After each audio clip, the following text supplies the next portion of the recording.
Hello, listeners. This is Lee Price. This is Will Ford from Football 365. And you're listening smartly to At the Bridge Pod, a Chelsea FC podcast, although I would describe it as the Chelsea FC podcast. Magical from Eden Hazard.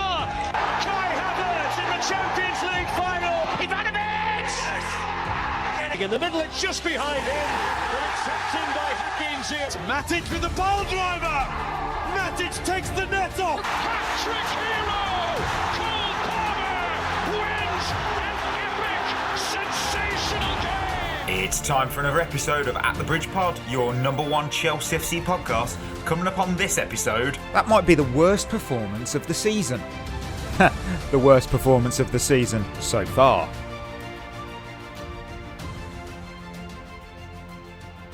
Oh, welcome back everyone to another episode of At the Bridge Pod, and I'm joined in the virtual room filled with all the Lions. I've got Ollie, I've got Berth, I've got Chris.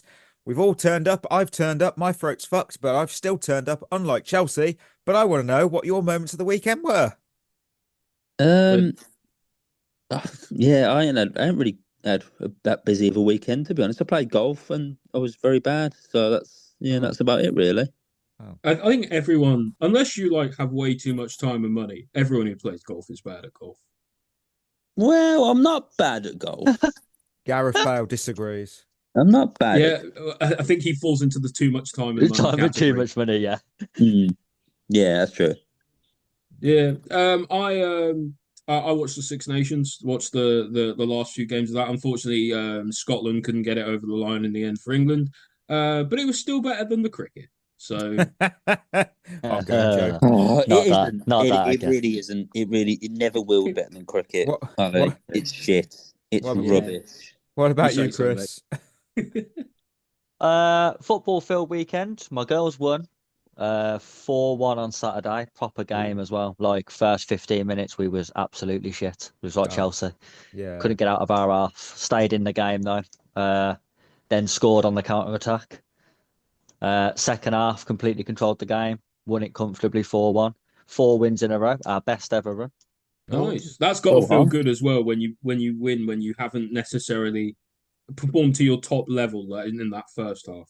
Yeah, it was against a team as well that was 2 places above us at the Wow. start. And then Sunday, I played my first 90 minutes of this year. Played in centre mid. We lost 4-1, but it was against a Prem team, so it was to be expected, really. And then I woke up this morning feeling like I've been hit by a car.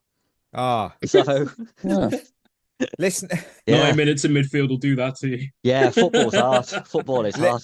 That if you listeners would already know about my weekend. I moaned on the Discord last night 2 a.m. that I couldn't stick to my throat. So that's why you should join Discord. You can find out about my ailments and how am I getting on with it. What I'm actually going to is straight to my games of the weekend because I'm going to have to apologise. I fucked up. I totally missed out PSG Marseille, and worse than that, I forgot there was Celtic Rangers. What a game as well, I was thinking you didn't mention that. What a fumble! In the previous one. Good game as well. It was so good. 3-2, great game, and I've got to apologise. That was embarrassing, man. Oh my word! But how were the games that you did pick, Mikey? I What were they? don't know. Nil probably. No, the Sheffield derby was 1-0. Nil. Coventry's was. Did I pick Yeah. Coventry? Don't think I picked them. Coventry. I thought you did. Coventry Centre. Yeah, I think you did. Probably. Yeah, I think you did. Yeah. What I am That was going a wild to, game. I'm going to America. Over in Texas, USA, Mohamed Traore scored an absolute insane goal from just inside the centre circle for Phoenix Rising to equalise against El Paso Locomotive. 4-4, 87th minute. Fuck me, it was so good. 87th minute. But staying in America, Ollie's Minnesota United drew 3-3. You can say that sounds good. What a goal that was. What a golazo from Hassani Dotson, man. Pause this, listener. Go to your Twitter. Go to our Twitter, sorry, and check it out. Then come back. Do you remember the last time, Mikey, that you recommended a good volley that we'd scored? And I went, you're not going to see a better volley than that this week. We've seen a better volley. Just go back and basically listen to that bit of the show again for my thoughts on that volley. It's ridiculous. It's so cleanly. good. It's insane. Oh, brilliant. Right, before we dive into the news, Shevva shoutouts. I have got 2 from Spotify. I love the Spotify ones. We've got Jacob DF. Hopefully, Sanchez proves me wrong as I'm posting this before the Arsenal game. But was watching. He didn't. He didn't. Spoilers. Spoilers. But was watching the Sidemen charity match. Got sketching goal instead of Sanchez. Lol. Love the pod. Listening from Texas and love listening to the lads. As I can't rant to anyone here about our performances or of recently over here. Honestly, Sketch would have been a better goalie for us against Arsenal. The sooner Maresca leaves, the sooner we can start again, because with him we're going nowhere of significance. Do you think we'll turn to a mid-table team if we keep Maresca? Feels like we already are. Oh no, that's an early mid. But hey, you got to see. Well, technically, you saw Phoenix Rising score against El Paso Locomotive in Texas, but I still think that there's something. It's better than nothing, I suppose. Not a name for a club as El Paso Locomotive. I did love that. I love when I hear Locomotive. That's not a real team, is it? I love that stuff. I love it. And lhouse75.lh. Do you lot think we'd be as well off with Poch in charge and potentially further up the table? I genuinely believe all the quality from the first 14 or so weeks was left over from him. We keep buying pacey counter-attack-minded attackers only to force them to side pace. I feel this will backfire for the investment plan Blueco clearly have, as the assets appear to be depreciating in value. Mate, I have agreed with that multiple. I think, Chris, you mentioned about the big run under Maresca was kind of leftovers from Poch. Yes. It kind of feels like it now. But hey, we'll see. Thank you as always. Drop more Spotify comments because we do our best. And no one picked out my what song references I did in the last episode. I'm really let down by that. It was MCR. It was My Chemical Romance. Come on, team. Come on. But before we head to the news, of course, I want to highlight an incredible initiative coming up by our partners Head in the Game. It's this week. It's a free 12-week mental fitness football program aimed at improving both mental and physical well-being for men over 18. It's kicking off this Thursday in Dartford. 7:30 at Goals Dartford.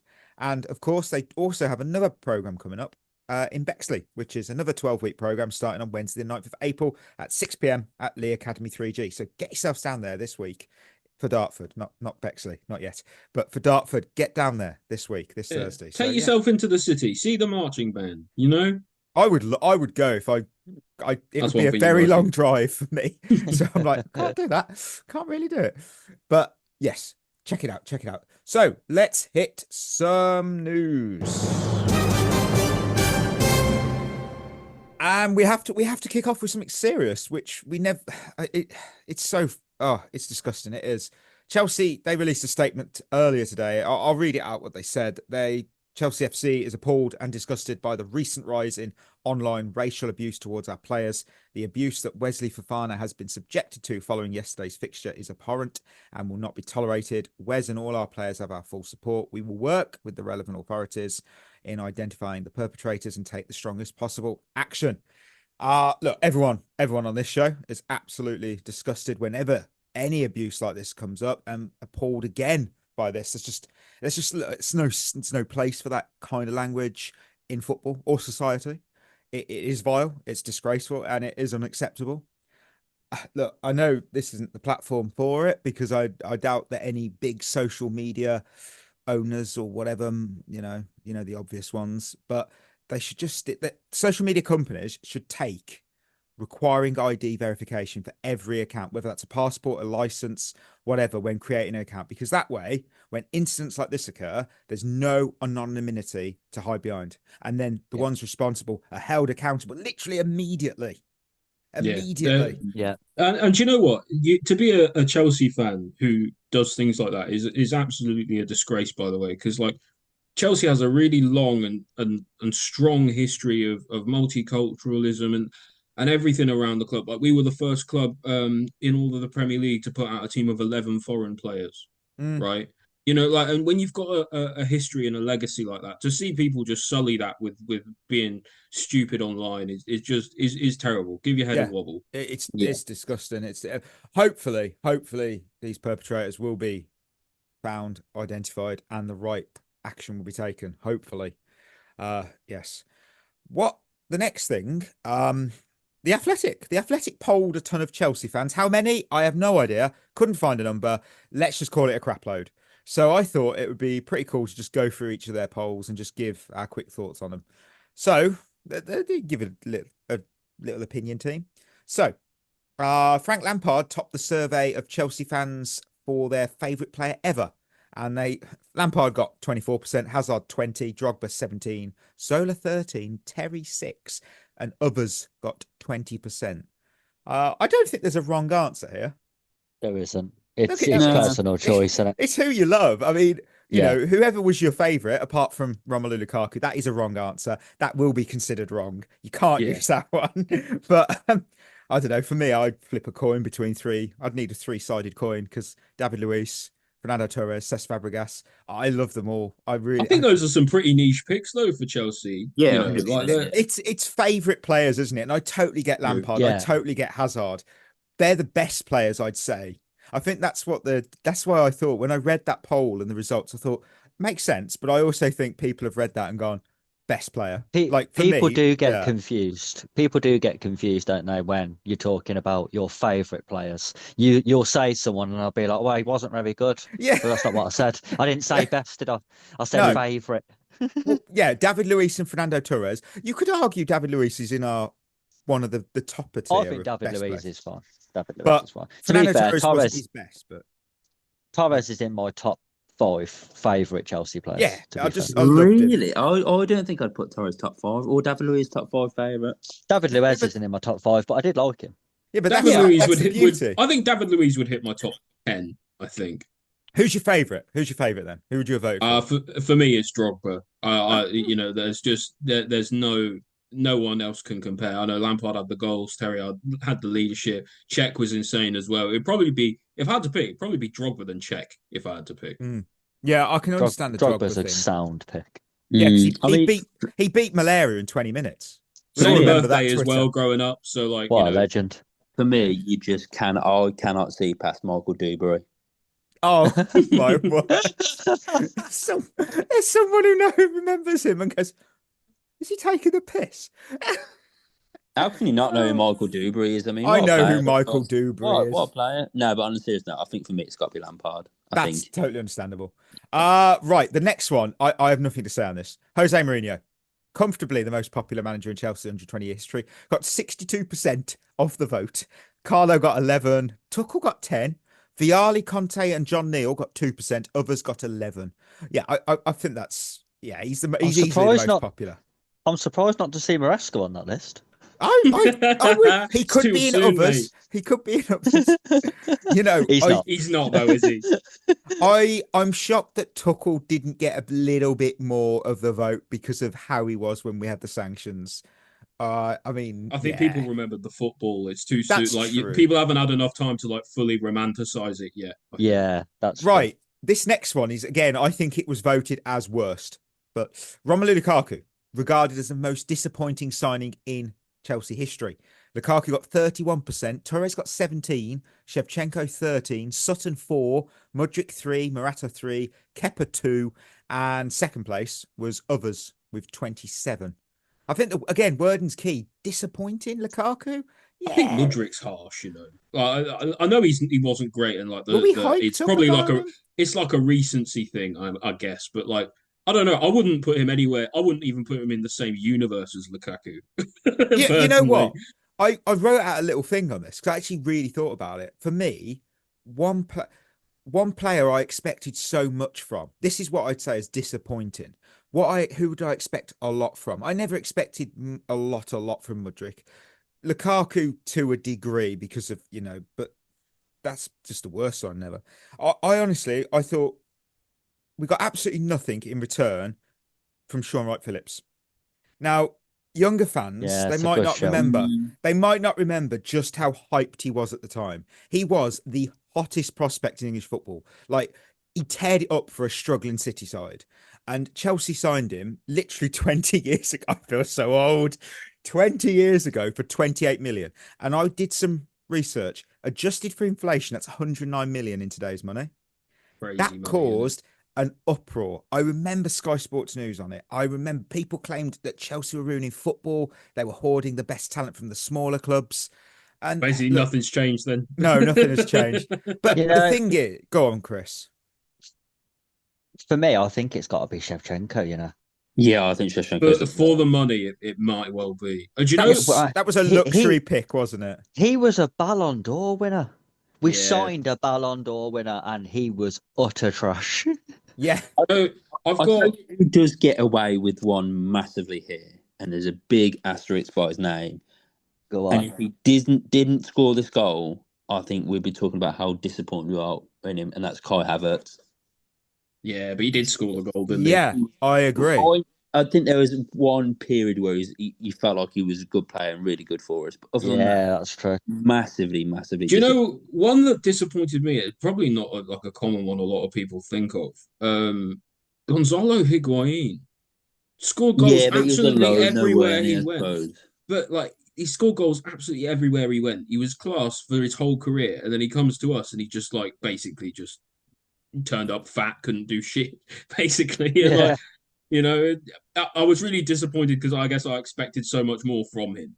Yeah. The thing on Wright Phillips, right, I've got nothing but positive to say about it. He never had a bad attitude. He always trained hard. He gave everything, and yet it just never clicked. And looking back, I kind of did more research, and I kind of worked out why. It's kind of heartbreaking because he didn't actually want to leave City. The club was on the brink of administration. Yes, listener, they once were in that situation. So they had no choice. He even admitted that he was emotionally broken when he left.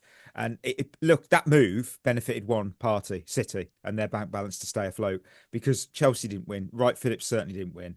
And even when he returned to City after us, it wasn't the same. And it's such a shame. How do we feel about Kepa being up on that list? Because I think personally he's I up think there. that's. It's fucking I think it's harsh because again, I think it's the wording disappointing. Like I didn't have massive expectations of Kepa to be I let guess down. it's for the cost, isn't it? Like 70 odd million quid. Well, yeah. What bugs me about that is people went, "Oh, you paid that much for a keeper." That was his release clause. We literally had no choice. We were screwed when Courtois did what he did. We needed a goalkeeper, and other clubs went no. And it was we're still paying his wages 8 years later. What did we do? We had no choice. We knew if we activated his release fee, we'd get him. We had no choice. How can you put him in the most disappointed players when in reality he's been our best keeper for the past 6-7 years? Ironically, he won us the Super Cup. To be fair, didn't he? He did. The final one, AVB voted the most disappointing manager in our history. Chris, don't. 27%. Wait, you're going to like this, Chris. 27% the AVB. Potter got 25, Sarri 11, Scolari 9, Benitez 7, Grant 4, Maresca 4, others 13. Again, it's voting others over one of them. It's disappointing, isn't it? Like for me, to be disappointing, you have to come in with really high expectations. I think it's got to be Scolari. Yeah, I think Scolari as well. He came in as what he'd done with the Brazil team. Everyone thought, "Oh my god, he is going to be unreal." The wording is so key because it's not the worst signing. It's the disappointing. And the fact Maresca's in that conversation is stupid. I didn't expect anything out of that. And Rafa Benitez. Well, yeah, Rafa Benitez and Avram Grant both were interims. What did you expect? Benitez is a good shout. No, it's not. Rafa. Yes, it is. Rafa won us a trophy in an interim spell. That's decent. From him. You would have for 6 months. No way. I think Avram Grant's really harsh. I mean, I think that's harsh. He did get us to a Champions League final. To be Do you remember when we did? He was one kick away from winning a Champions League. Yeah. Well, Ollie, we did an episode where we literally talked about the treble that he nearly won. It's mad. Yeah, he turned away. Came out with nothing. Look, AVB, he's a worthy winner because for me, I bought into the Mourinho 2.0 hype. He just won a treble report. So yes, Europa League, not Champions League. I felt this guy would take us into the 2010s. I remember talking to my mate. I brought it up to him this week saying that AVB will capture that Champions League title. I was kind of right. I mean, sort of. He got us through the groups. Look, we messed up. We gave it to someone who had one season of top flight management. Glad we've never made that mistake again. No, we've never done that again. I think Potter's a fair shout as well because I think a lot of people had a lot of expectations about Potter. I know he'd only been at Brighton, but he was really highly touted when he came to us. I didn't. I knew straight away that Graham Potter wasn't going to be the guy. I knew straight away. The amount of people that Yeah, told yeah. me, give him time, give him time. This is Every Mikel week with another Arteta, wet give him blanket, time. wet news conference. Oh my god! How did this podcast survive, Potter? Oh, amazing. I don't know. I have no memory of it anymore. I've just forgotten it all. We've But all memory hole out of trauma. you'll never believe it. We're going to talk about a cup final because we're heading to Kingsmeadow Corner because we took on Man City for the first time in a 4-game series. And it was in the League Cup final. Chelsea 2, Manchester City 1. The first trophy of the Bompastor Revolution. Chris, I want to go straight to you because you said we were going to lose in our group chat and we scored and won the bloody game. Oh, do you know what? That was good reverse psychology because I put that in the group and 10 seconds later we scored. Yeah, they read the group chat literally as they're playing. That's what you got to do sometimes. It's what you got to do to motivate players. Shame it doesn't work for the men's team. We just say, we're going to lose. We just say the truth. You know what though? Ollie said this last week about the men's team in the Copenhagen game, but it's actually really true here. The result's the only thing that matters in a cup final. Correct. It doesn't matter how you play; it's whether your name's on the trophy in the end. And was we at our best? No, but our name's on the trophy at the end. We've broke that sort of hoodoo with the League Cup. We kept losing in the final. And could be the first of 4, hopefully. Yeah.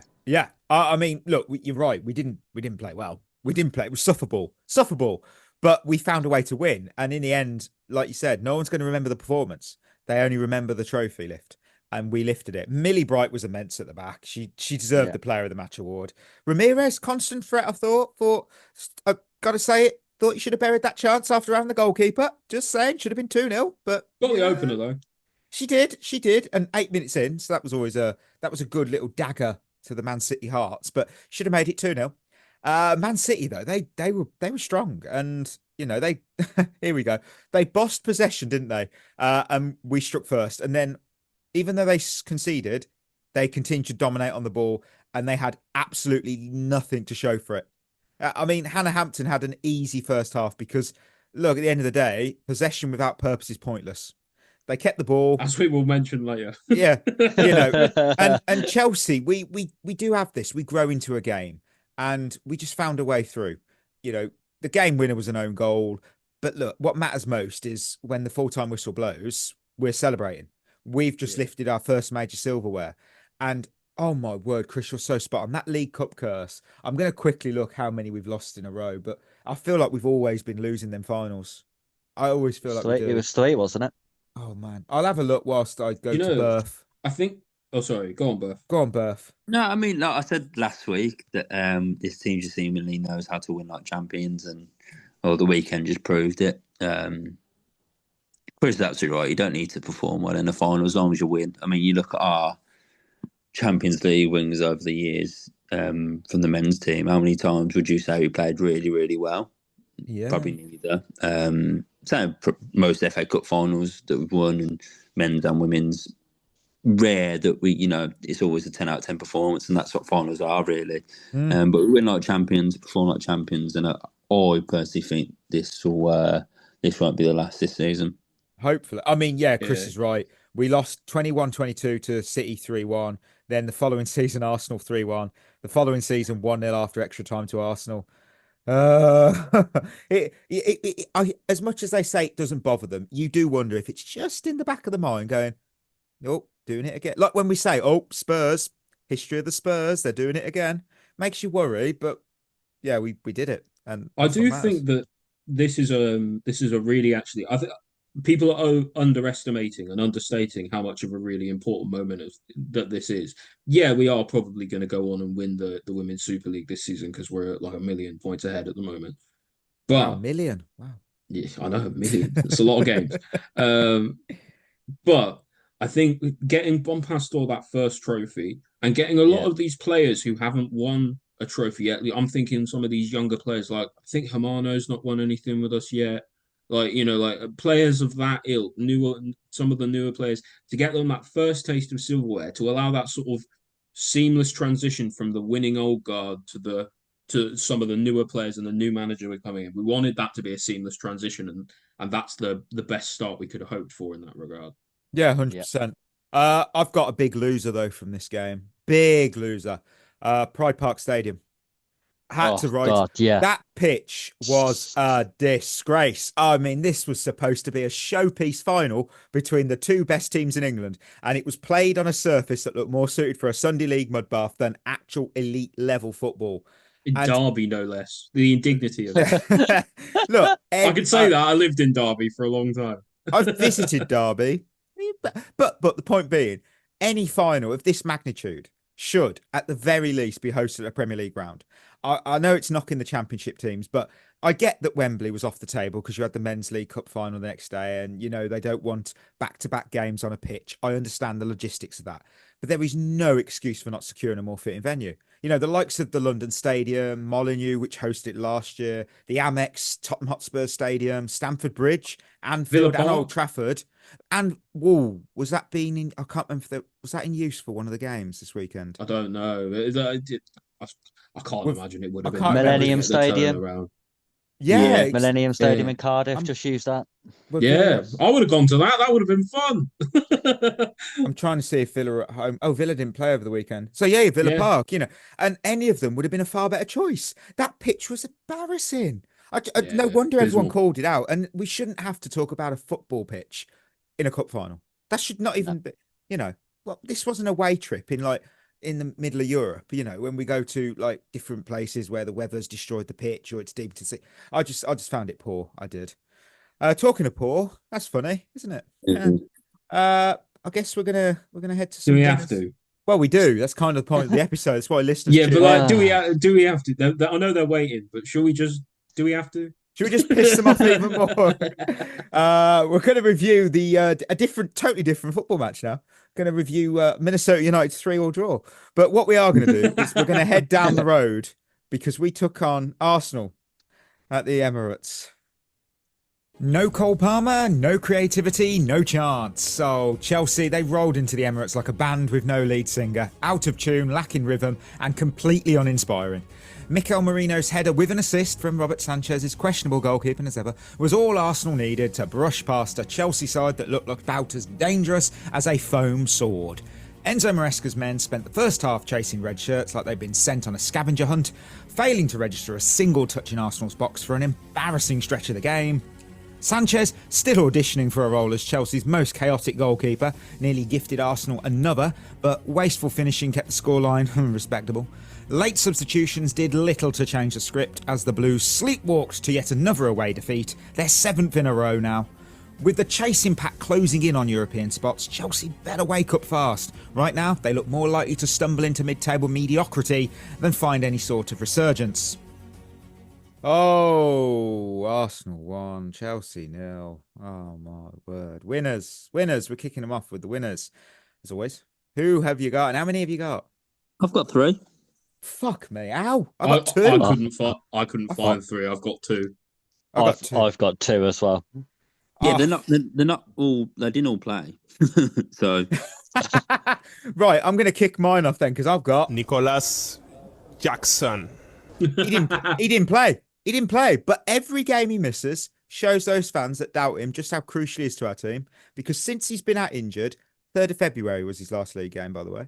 We've scored 7 in 5. But calm down. Don't get excited. 4 of those were against Southampton. They aren't a real Premier League team. And that stat is shocking.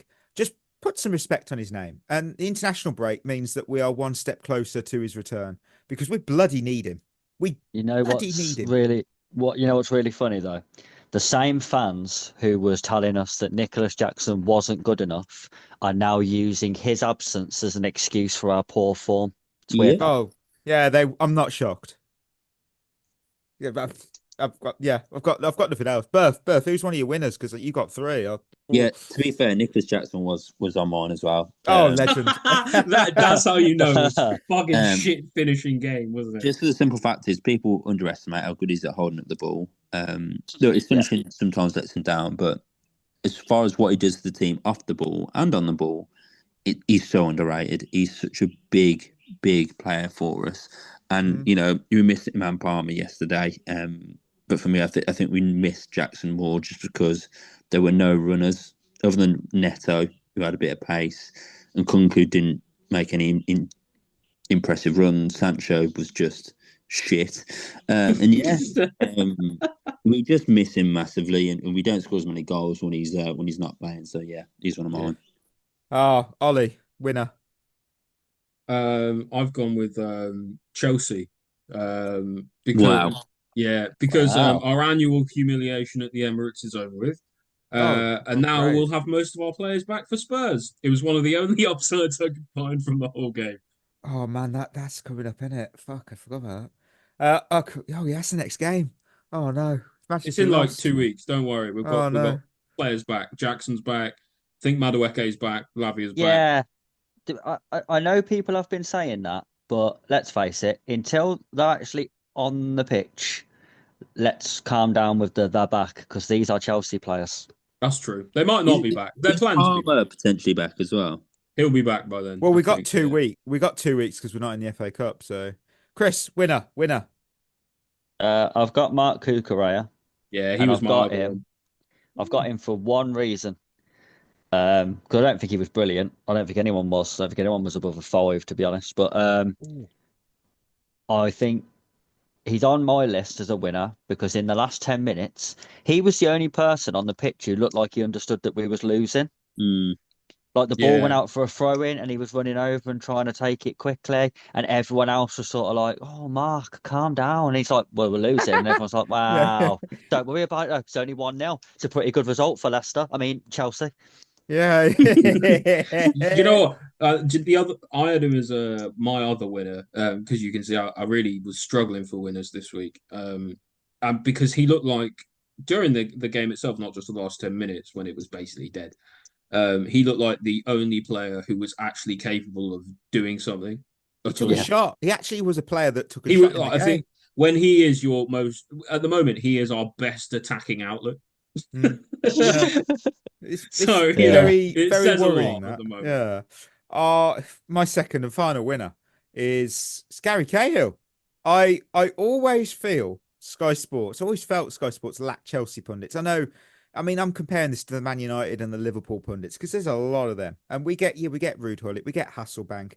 Sometimes we get Joe Cole. He's more TNT Sports.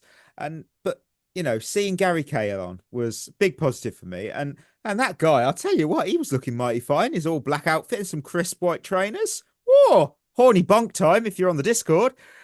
Even looks like he could still command our defence. That is not a real sentence. What? It's a new thing on if you're on the Discord listener, you know these lot don't. The horny bonk. I love it.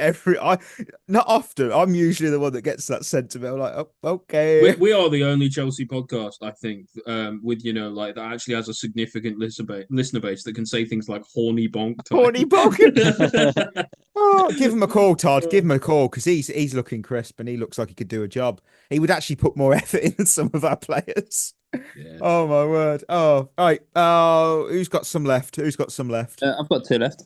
Go on, Berth. I want to know. I would love to know. They're pretty quick ones, to be fair. So the second one is results because most results went our way over the weekend. Man City drew. Yeah.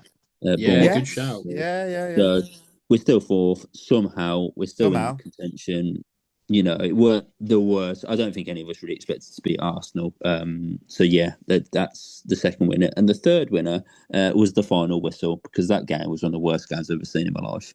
Wow. It was a really poor quality of game, wasn't it? Like just in general, like even if you weren't a Chelsea fan, if you were a neutral watching that, it was almost like an insult to the very concept of the beautiful game. I love. Sorry, I call them Stoke. Then Arsenal, the new Stoke. That's all that. I love how our form is 2 wins, 3 defeats in our last 5, right? And we're 4th. What a shit Premier League this year.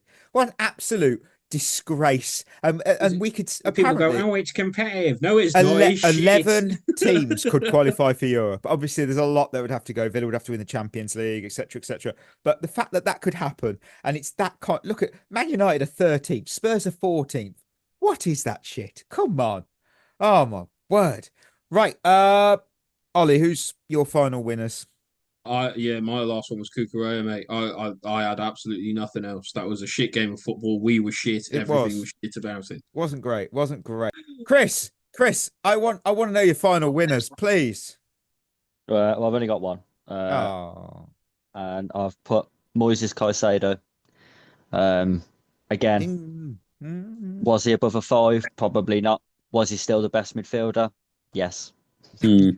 I thought second half as well.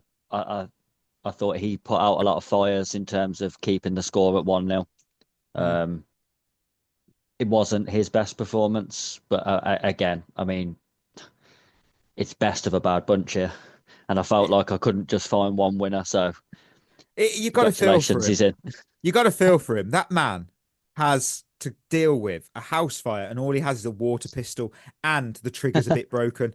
That poor guy. He's doing his best, but we'll move to losers, and I have to do it because I love this.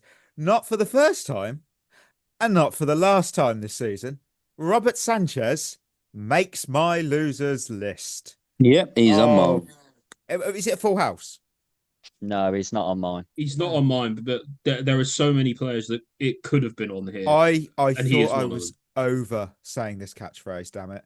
He keeps acting like Superman whenever the ball comes into the box.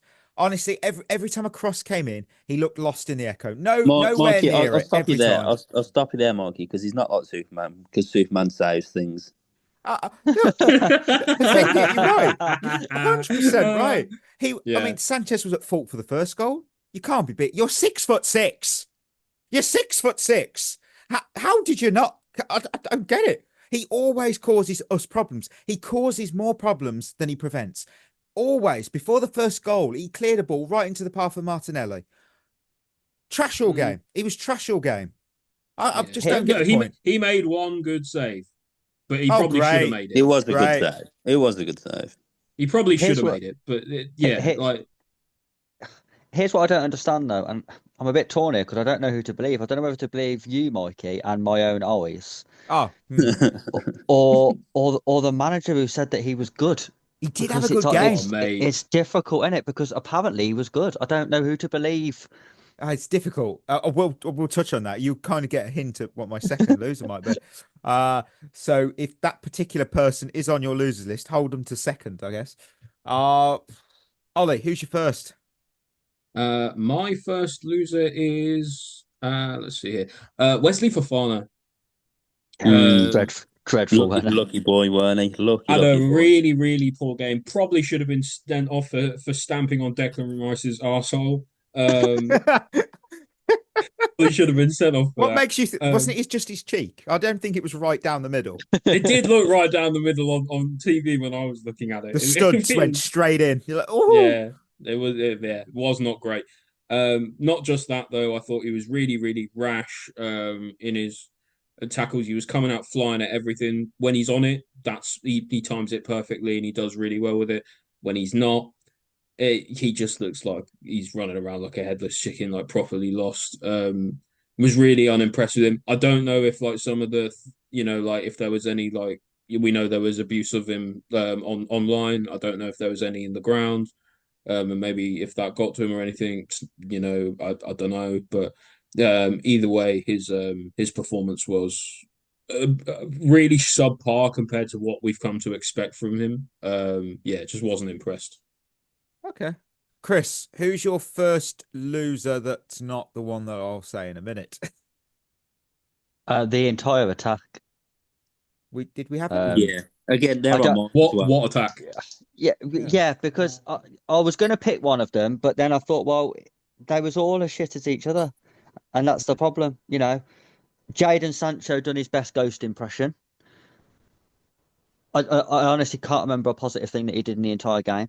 That's because he didn't do anything in the entire game. Except for his little shimmy down the side to roll it backwards again. Neto, again, praised for running around, but did absolutely nothing with the ball.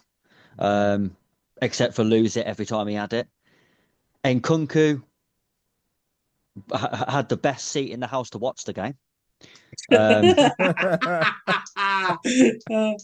And then Enzo Fernandez starting as a sort of number 10 had no effect on the game whatsoever. So I just our whole idea of how to attack, I don't know what we was even trying to do. I don't know what the game plan was coming into the game of how we was going to hurt Arsenal, who have the best defense in the league. I, I just don't know what we're trying to do. And everyone's saying now, oh, well, we didn't have Palmer. We haven't had Palmer for weeks, mate. So yeah, that is very everyone's saying, oh, if Palmer played it, it'd have been different. Why? He's been shit for weeks. It wouldn't have been. Well, it might have been different, but it wouldn't have been better.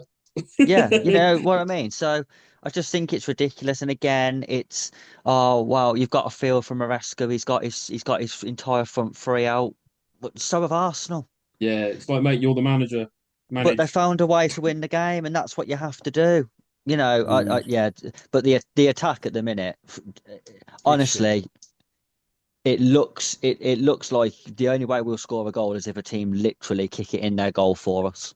Or Cucurella gets the ball in the final third. One or the other. Yeah, that is very. I like that. I'm going to quickly drop my fourth loser before I do my second one that we've all probably got. Just the away form. Because I want you to tell me the last time we won a game away in the Premier League, if you can remember. December. Yeah, the 8th of December, 2024. Some of us hadn't even put up our Christmas trees. Spurs 3, Chelsea 4. That in itself is a disgrace. Since then, we have drew to Everton, lost to Ipswich, drew Palace, lost to City, lost to Brighton, lost to Villa, and lost to Arsenal. I'm waiting for the end of this. So honestly, I'm waiting for the end of this away win drought. Next up's Brentford, so you never know. Oh, that's not going to be better. Do you know what's worse? Chelsea have won 4 of their last 13 Premier League matches, and you go, oh, 4? Oh, don't. We beat Wolves 17th, West Ham 16th, Southampton 20th, Leicester 19th. Oh, that ain't great, is it? I mean, since mid-December, we've been 14th in the form. We've been shit. Let's just be blunt. Look, not for the first time and not for the last time this season. Enzo Maresca makes my losers list. Mine. But I'll tell you why he made him, because of his post-game comments. Of course, Chris touched on it earlier. Look, here's the latest classic. I like these. I might do an album for the end of the year, the season. I think he did a good game. He did some good saves with his feet. In some moments, he was quite good, and in some moments, he struggled a little bit. But overall, I think his performance was quite good. And if you're thinking, who the fuck's he on about? He's on about Robert Sanchez, listener. He clearly didn't pay any attention to the game, because everything seems to appear perfect in Maresca's world. I don't know why. It doesn't matter. Look, I don't know why. It doesn't matter how hard you try to convince us, Enzo. We're never going to get behind Sanchez. And You're not buying what you're selling. I don't believe we'll ever buy into his style of play, because he won't be sacked anytime soon, because Clear Lake have this mindset that he's our project manager for this project. Personally, burn it down. Project's dead.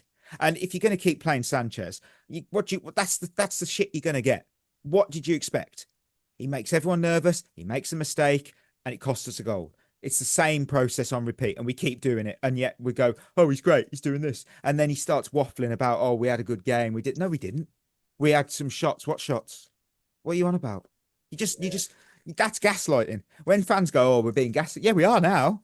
You can't tell me that was a good game. Chris, I know he's on your losers list. He is.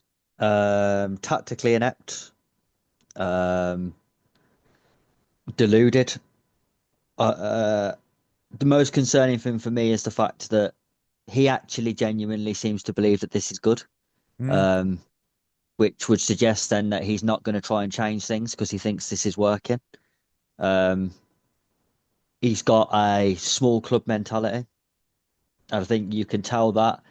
This game really highlighted it for me, because I don't rate Mikel Arteta as a manager. I think he's massively overrated. I think he's doing I think he's done a decent job at Arsenal, but he doesn't win anything. But after this game, they won, and he come out saying that his team wasn't good enough. We lost, and ours has come out and gone, I thought we was good today. I think we controlled the game. I don't know what that means. Controlled the game. Well done. You controlled the most boring game in history. Well done. And then which we lost. Yeah. When he said we created some chances, it really winds me up that the interviewer doesn't say to them what chances, because that's what I want him to answer. Name them. We didn't have any. We had one speculative volley from Kukurea that the keeper should have just handled, and for some reason decided I might try and let this in, and couldn't manage it. That was it, really. That was it. We had no other chances in the game, so I don't know what he's watching. I'm just so happy that I've seen, especially today, that even the strongest supporters of Maresca online have now started to turn. Because I honestly, if you are a Chelsea fan and you genuinely think that this bloke should be in the dugout, I think you should give up football, because he has got nothing. There is absolutely no positives from our games whatsoever. Even the last 4 that we've won, the only positive you can take is the result, because the performances have been dreadful. Even against Southampton 4-0, you wasn't watching it going, I'll tell you what, we've been really good today. You was watching it going, fucking hell, Southampton are shit. Yeah.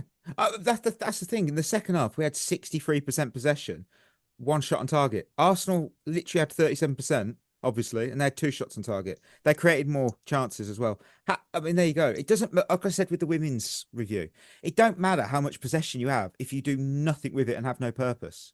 It's just so boring and frustrating, and that's why I'm not buying into it yet.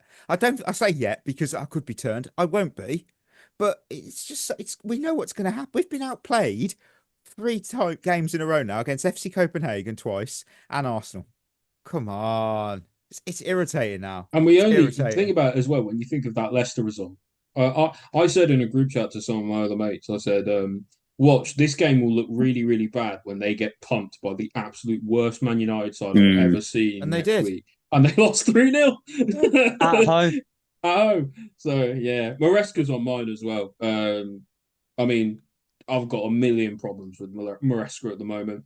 I mean, problem number 1. Do you know how, do you know in netball, how, players have, when you catch the ball, you have to stop or only take 2 steps with the ball and you can't move anymore? Yeah. That's how we play football. We do. It is actually. Yeah, it's like it's like we get the ball and we realise, oh no, we can't move anymore. The midfield got run through again and again and again. I've never seen a team get so much space against us as Arsenal did.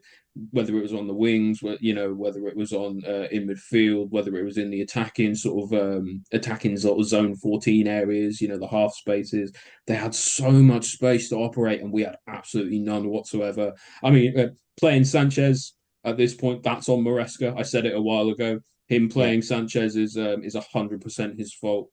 And the chaos that it brings is 100% his fault. His comments after the game weren't good enough. Saying like Chris said, saying we created chances, saying that Sanchez had a good game, saying all this stuff. I don't care if you're booing your players, you're telling them that it's okay to play like that, and it wasn't. And on top of all that, that is the easiest game of the season for Arsenal. Easiest game. Right. We didn't lay a glove on them. They won't have an easier game for the rest of the season. Not one. Their fans have actually said, I've seen a few Arsenal fans on TikTok and X and that today saying that they was at the game and it was an easier game than Southampton. Ooh. Yeah.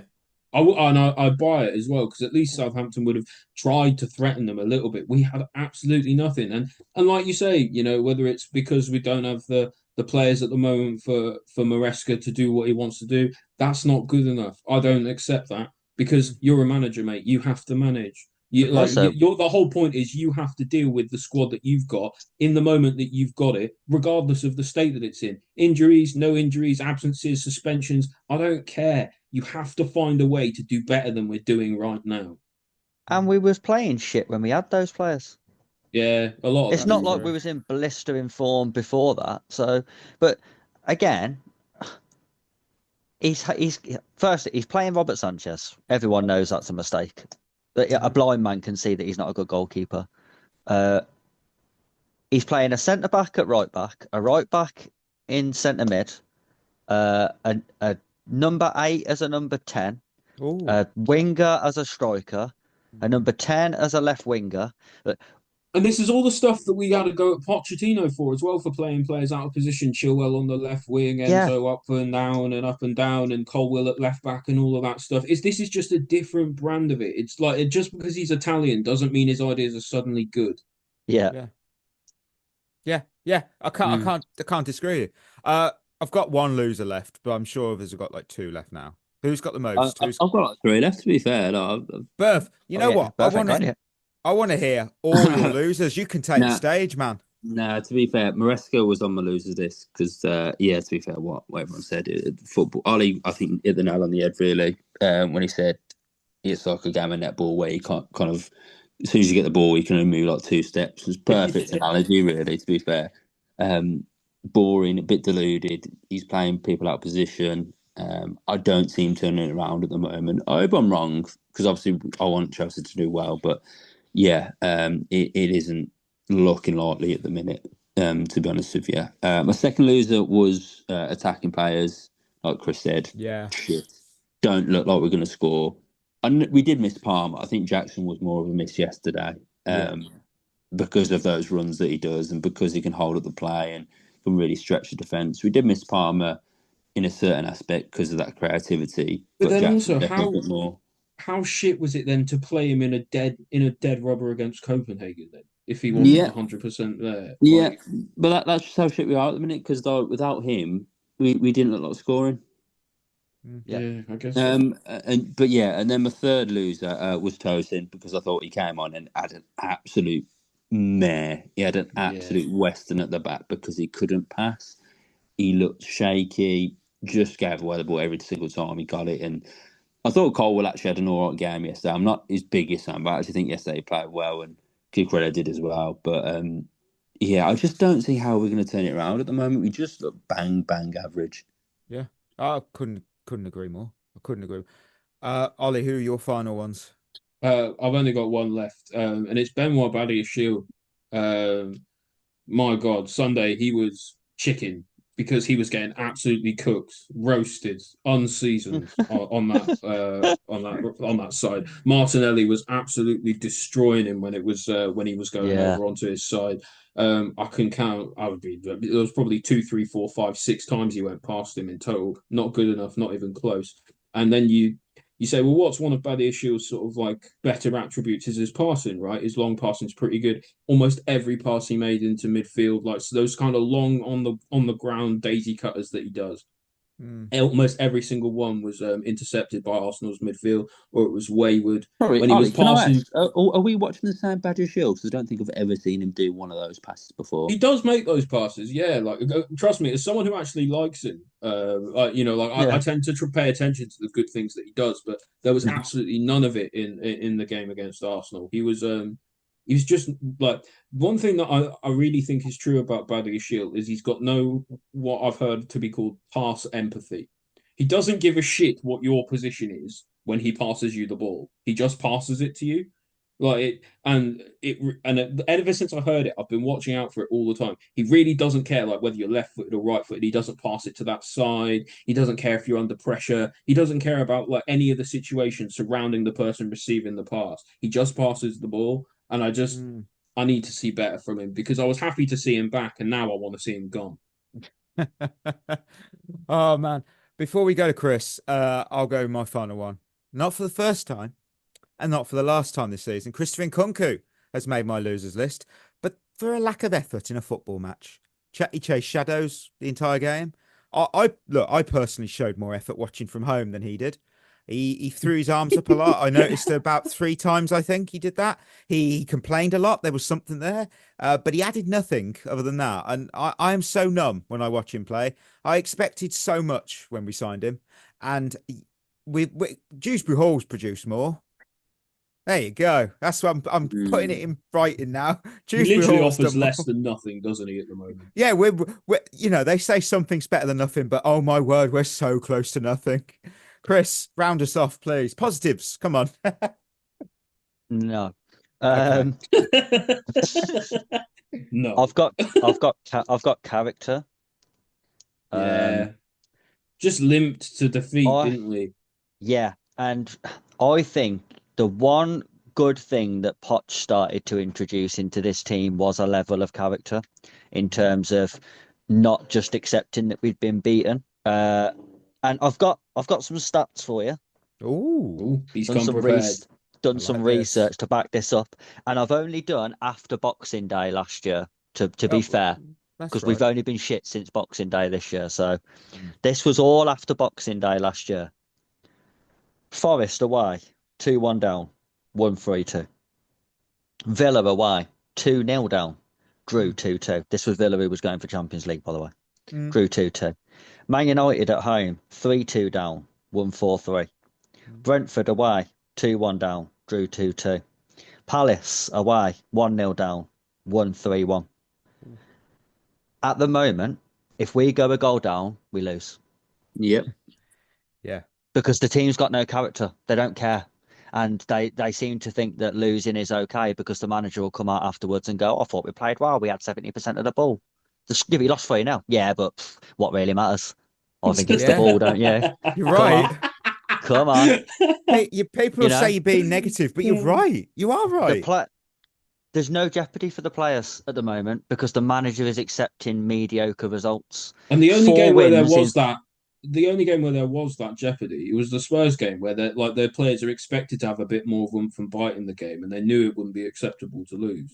Look, in a couple of weeks, it'll be like the 1-year anniversary of Chelsea 4, Man United 3, and you know the game.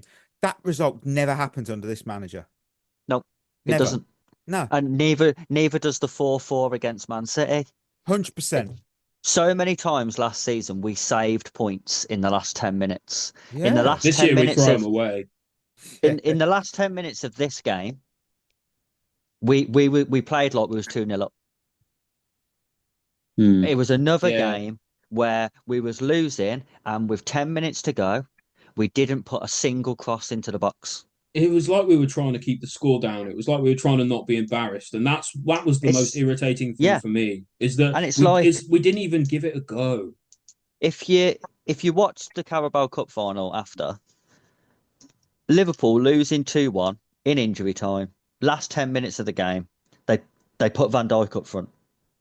And they said, well, we'll just go for it. If we concede again, we concede again, but we'll just stick a load of people up front and we'll go for it.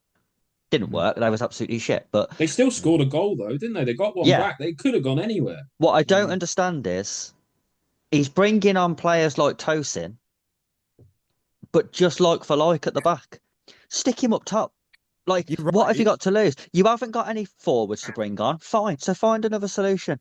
Stick a centre-back up front and say, We'll go wide, we'll put the ball in the box, and we'll just see if something drops for us. And if it does, we'll hope to finish it. But if it doesn't, at least we can say we've given it a go.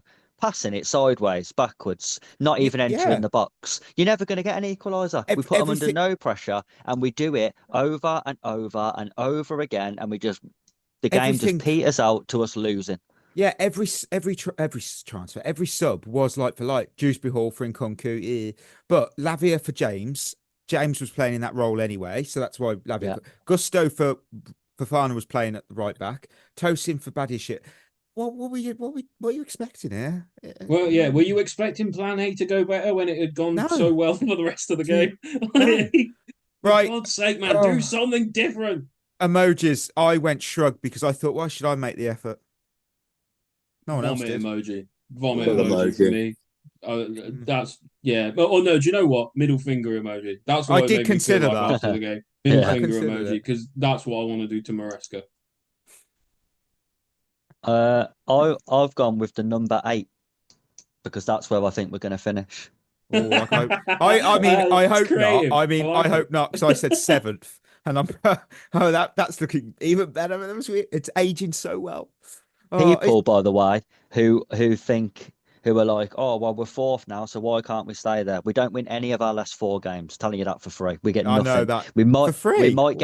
We might get a point out of Man United. That'll be it. We get nothing out of any of the other games. Imagine. And then everyone's going, well, we'll beat Ipswich. Well, we couldn't beat them away. So why are we beating them at home? Yeah. Other than people go, oh, we're beating Fulham. We didn't beat them either. No. So... Berth, what have you got? The skull emoji, because that's just how I felt after the game.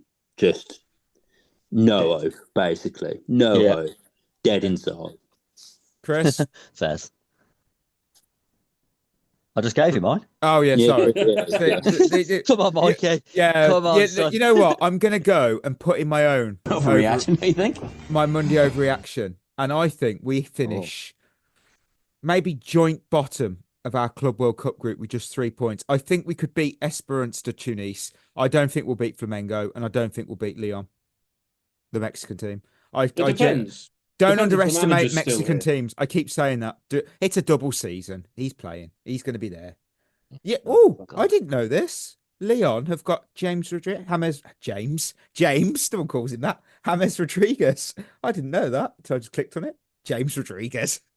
Oh, right. Honestly, if Maresca's still here, I don't think I'll watch it.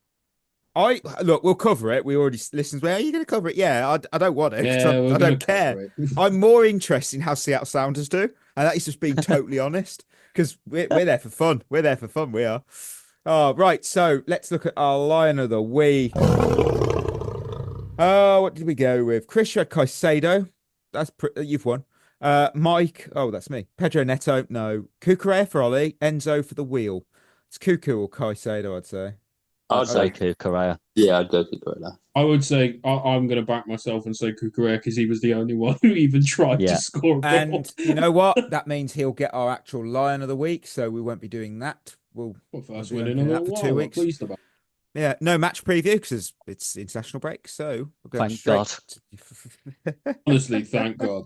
Do you know what? I guarantee we're going to win the game off. Whoever we're playing, is it Spurs off these? It's Tottenham. We're going to win that. Do you know why? We have to win. Because we're going. Do you know why we're going to win that? Is one is Spurs, but two is because Maresca's going to now go away into his cave for the next 2 weeks and work out how to beat Spurs.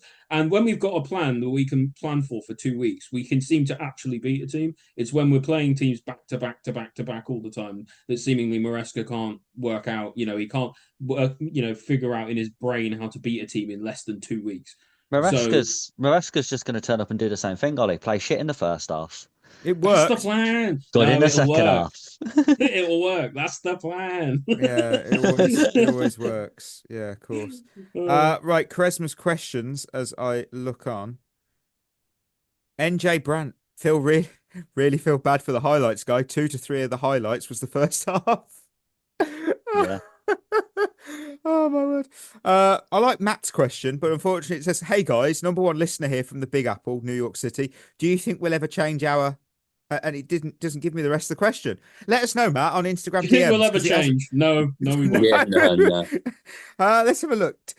Oh, Paul White. Did Pep send Arteta and Maresca to ruin the Prem the way Belichick did for the NFL? Josh McDaniel's reference in there. Oh my word, the lads don't get that. No, only I got that. But I said the other day that it's no coincidence that Pep, Arteta, and Maresca all play the same football, and it's terrible to watch. That's no coincidence. Yeah, you did say that. Yeah. So did any of you see the Fabio Capello quotes on Pep Guardiola ruining football? That he didn't like Pep's style of football, did he?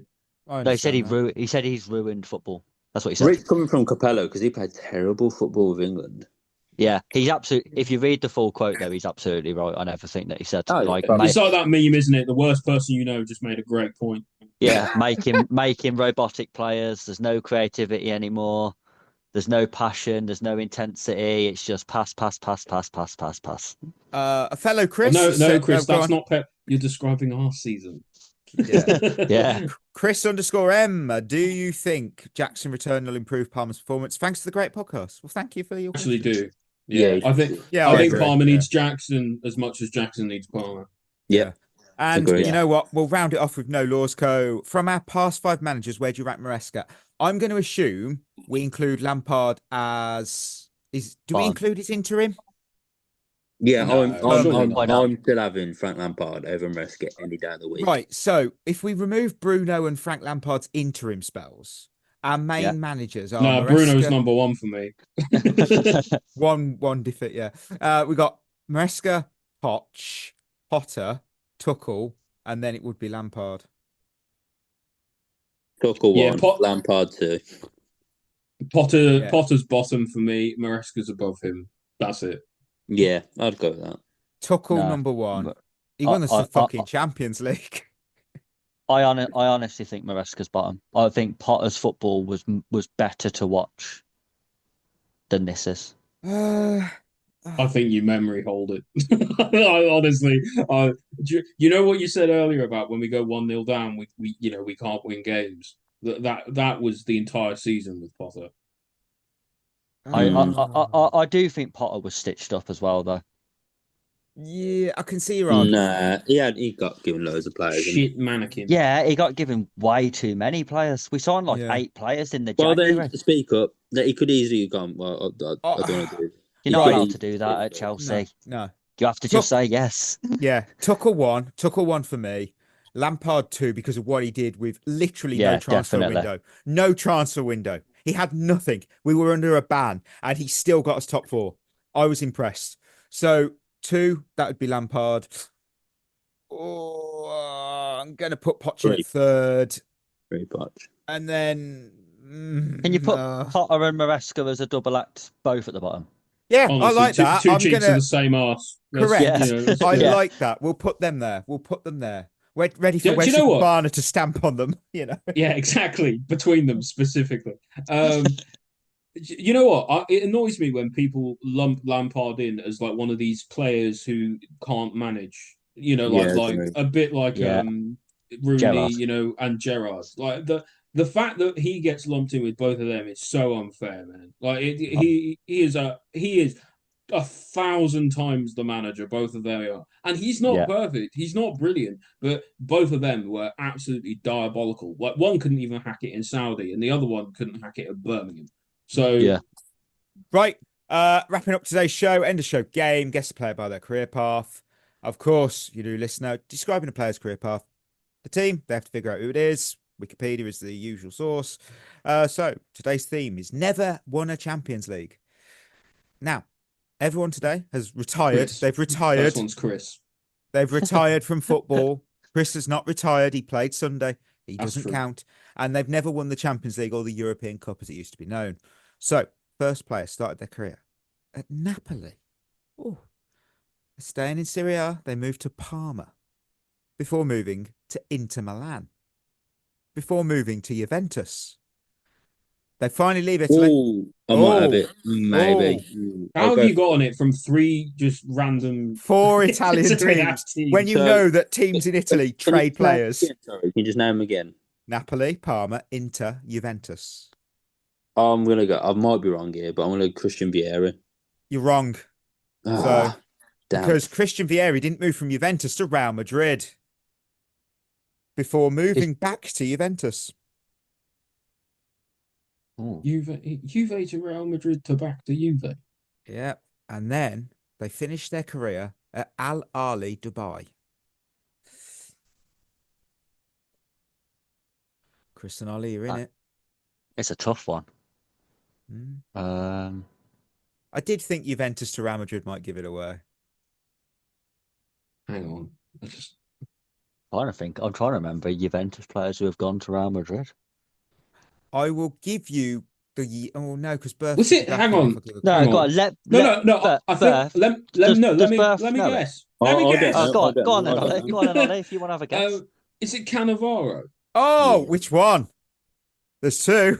Oh, crap. You need his first name. Fabio. Yeah, that's it. Yeah. My God. Fabio. Oh, man. Yes, Fabio Cannavaro. Right, second player. Started their career at Cannes. Film festival French place. team. Yeah. Before moving to AC Milan. Before moving to Arsenal. They're a real team as well. To Juventus. To Inter Milan. Is it Patrick Vieira? It is. Finished his career at Manchester City. And finally, this player started their career at Argentinos Juniors. And made a move to Boca Juniors. Then moved to Barcelona. Got it, I think. Is it Riquelme? It isn't. Oh, for God's sake. Because Riquelme... going too early? Riquelme didn't move from Barcelona to Napoli. And then moved to Sevilla. Oh, you know what? I think I might have it. Then Potentially. to Newell's Old Boys before finishing their career at Boca Juniors. So he's Argentinian. He must be. I will allow that. Yes, that is And correct. he's gone Barca, Napoli, you said. Yeah. Yeah, I And then think where'd he go after Napoli? Sevilla. Berth, you can hear the listeners screaming the name, can't you? Yeah, I know exactly what it is. Fucking hell. I Napoli. can't I don't believe know how Chris. you're not getting it. Chris, how? Go on, listeners, on the Discord. I Tell don't us know. when you Is got it it. is it Mascherano? Oh my word! Ollie, you couldn't have Where's got any more Liverpool? specific Where's goal. Liverpool in that? Listen, I was just trying to. Where's name West it. Ham? I'm trying. Okay, I'm Chris, dumb. Chris, come on, Chris! For fuck's sake, help! You can't not know who that is. Well, I can because Napoli. Mikey, Napoli. Mikey, You if know, I'm you right, saying Napoli to him Fucking really hell, loudly. I don't think it's Napoli. helping. is it Maradona? Thank you. Bloody Yeah, that makes sense. Napoli. I'll be honest with you. What threw me there was I didn't know he went to Sevilla. No one ever does. No So one ever that's what remembers threw me that. off there because I was thinking Maradona when you said Barcelona to Napoli, and then you said Sevilla, and I thought, well, I've never heard of that, so Yeah, it can't be him. exactly the same. That's why I said Mascherano. I was just trying to name Argentinian players. Oh man. Oh, it's worth it. Just man, we got there in the end. Listeners, we're at the end of another episode. Thank you as always for tuning in. Before we go, proud to remind you, partnership with Head in the Game, the mental health charity using football support wellbeing and community. Check them out, headinthegame.uk. Treat yourself well. We'll be back Friday. We've got international break time, so that means we're going to do our check-in on our player rankings. I have no idea who's going. Don't think number one will change, but the rest of it could dramatically shift. We've got to pretend we've got 10 good players. We have to Fuck's 9. sake. Let's go 9. Oh, And 9. Yeah. 8. Cucurella and Caicedo were pretty good. Yeah, I can't believe we don't play till the 3rd of bloody April. That's mad. No, it's a blessing, isn't it? Yeah, we get 2 weekends off. We're like, what do we do? We've got to do content. We'll find something. Right. With that will be us signing off. You've been listening to At the Bridge Pod, a Chelsea FC podcast. Follow us on Twitter and Instagram by searching for At the Bridge Pod. And if you're listening on Apple or Spotify, leaving us a review is always appreciated.